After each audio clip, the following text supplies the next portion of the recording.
everyone. Today I'm super excited. We are with Roy from Appsflyer, and we are going to speak about deprecating third-party cookies. It's a big news that just happened this week, actually. Roy, really excited to have you to speak about this. Can you let us know a bit more about your position at Appsflyer and who you are? Yes. Hi, Claire. Good to be here. Thank you for having me. I'm Roy. I lead our core product at Appsflyer, VP product for measurement. This means the attribution, postbacks, scan, sandbox, SDK, and anti-fraud tool. Been with the company for more than 7 years. That's it. Nice, really happy. It sounds like you are the perfect person to speak about our topic today. So today we are going to speak about this big news that just arrived this week. Actually, after years of uncertainty, Google says it won't be deprecating third-party cookies in Chrome. So what does it mean, and is it changing anything from a measurement perspective?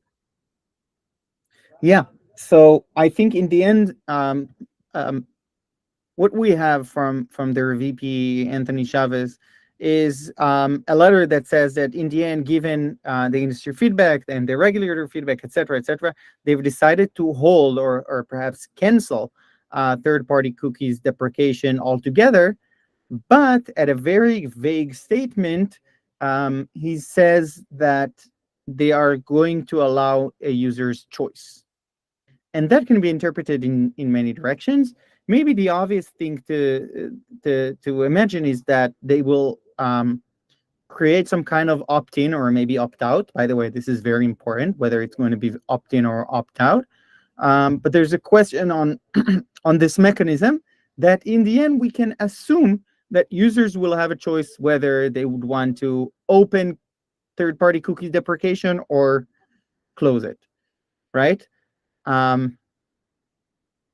go ahead. Yes, I think it's really clear. But can we just step back and can you explain us what it is basically this cookie story and how it affects the user acquisition campaign, for instance, on web? Yeah, definitely. So in the end, third-party cookies is really a main methodology for the ad ecosystem today to run ad ecosystem business, right? What does it mean? It means measurement, attribution. It means targeting capabilities. It means signals back to the ad buying business. It means audiences creation.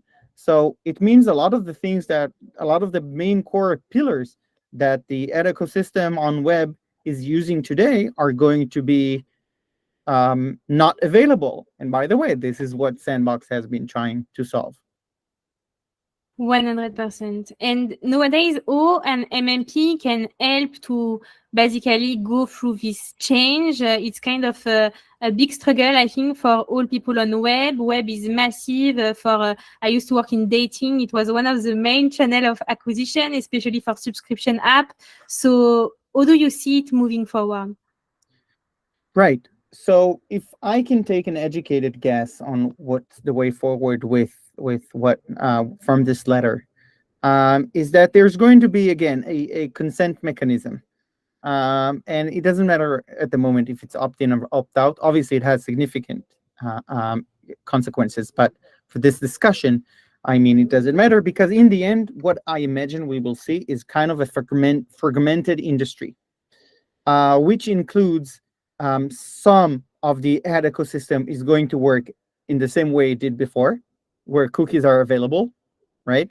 So same targeting, same attribution, said media buying, etc.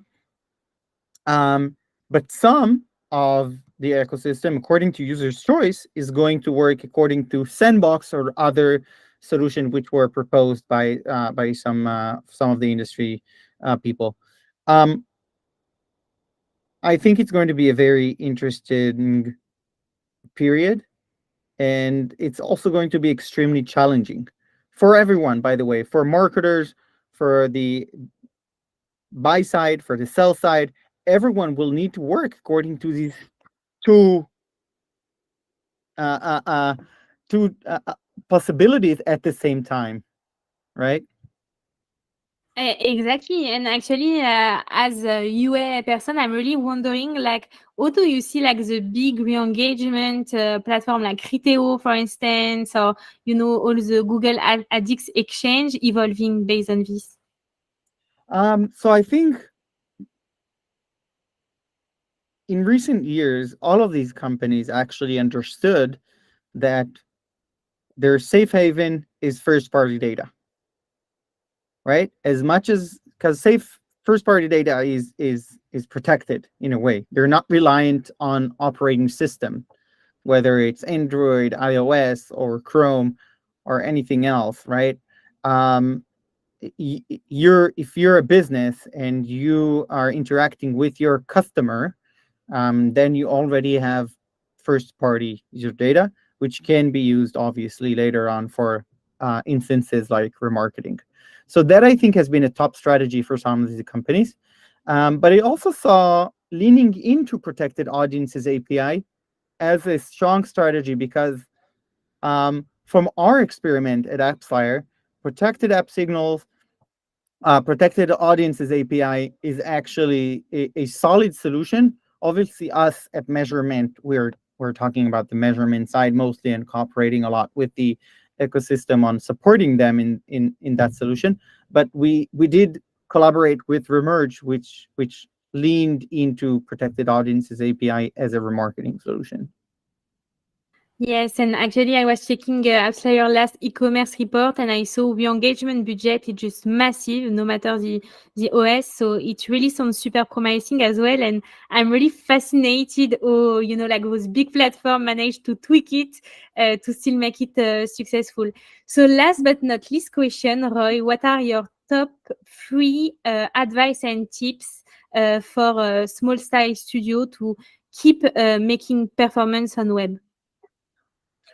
Okay, cool. So at the moment, no changes, right? Um, so I think in the short term, there's not a lot to do here. Maybe in the longer term, but I think again, as in the smaller and medium, they can bigger companies have more resources to plan better for long term. That's reality.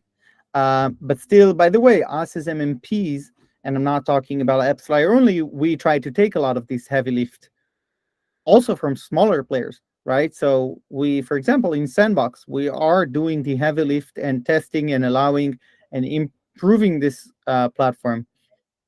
So going back, three top advices. One, like I mentioned, first party data. Build your CRM day one. Do not wait for when I'm big, I'm going to invest in my CRM. Do it right now. We talked about this goes not only to re-engagement but also to user acquisition efforts, which you can then collaborate with some of the partners that you may want to work with. Number two, I would say still, even though resources are low, get educated. This is because in the end your business is your own, and it's very hard to give you a golden tip. There's no silver bullet here, but once you do have the knowledge, you're able to make better informed decisions. And then this is what I recommend. And again, we at Appsflyer are doing a lot to educate at least the mobile ecosystem with regards to Sandbox. And Sandbox, by the way, applies to both mobile and web. Once you understand the concept, you can do a lot with it. So that is number two. Number three, I think also check and discuss your partner's ad buying business readiness. So I think, already right now, you're doing something good by listening to this podcast, right? So it means you are looking to get educated. And I think the next step to take it to the next step is actually to work with your current partners and understand how, once you're educated, understand how are they going to be better prepared for the following the upcoming changes. 100%. So really important first party data, not to repeat it once again, so important. Second, really educate yourself, level up. Appsflyer get tons on resources on the subject, and I'm going to drop a link in the description so everyone can have a look at it. And thirdly, like, communicate with your partner, especially if they are the one generating your revenue. They have no advantage not to communicate to you. So make sure to be in sync with them. It was a pleasure, Roy, to have you on the podcast. Do you have any other top tips or things to share? No, I think this was a very good and concise session. I'm happy to collaborate further and always open for inquiries from people on LinkedIn, Twitter. I'm there. Okay, perfect. Reach out to Roy. He's amazing. He's a superstar and he knows perfectly the product. Thank you, Roy, and see you soon in Rzain Society. Bye.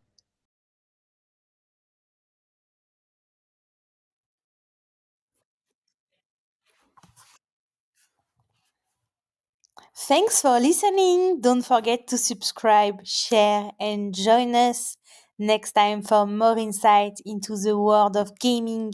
Until then, keep playing and stay inspired. Claire from Rzain Society.